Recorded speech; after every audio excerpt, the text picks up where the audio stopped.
All right, so after seeing your post and some questions and thinking about it from the perspective of someone that hasn't had one of these yet, I figured I would take a video to explain this a little bit better.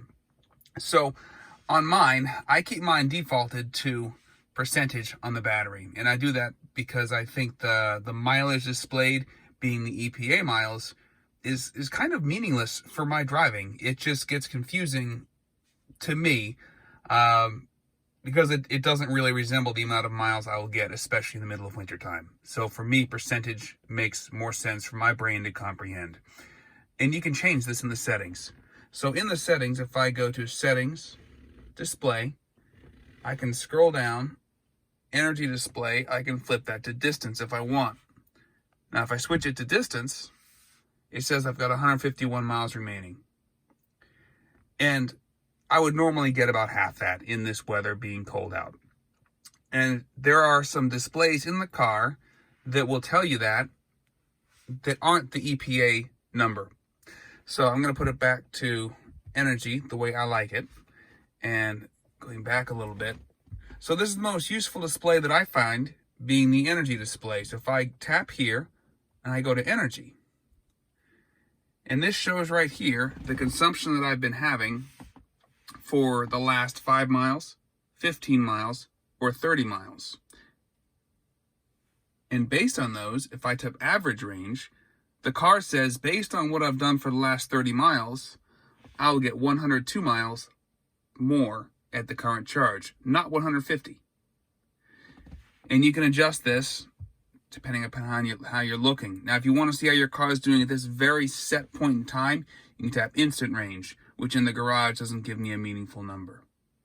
So even more useful than that is, say I queue up a trip. So let's navigate to, this is where I went to last.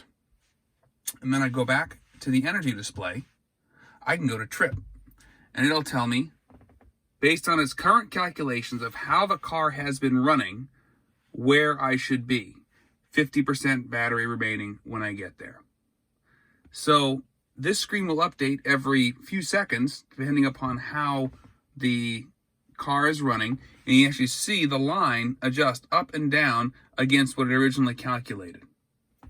And the last thing that I use is when I calculate a trip, and you can go to the trip summary here, it'll say, I will have 50% battery remaining when I get there. But if I scroll down, it'll also say, round trip estimate, zoom in here, back to the starting point, 38%. Now, it is the middle of winter in Minnesota, and I have aftermarket wheels with winter tires, so this is going to be optimistic. I expect about 25% remaining when I get back, based on my earlier trip down there today. So, yes, the car will default to displaying EPA miles up here, but there are plenty of tools for estimating your power consumption, and it gives you plenty of ways to adjust. So if you do need to find a charger, you tap the button here to find chargers. And this shows me all the Tesla chargers in the area.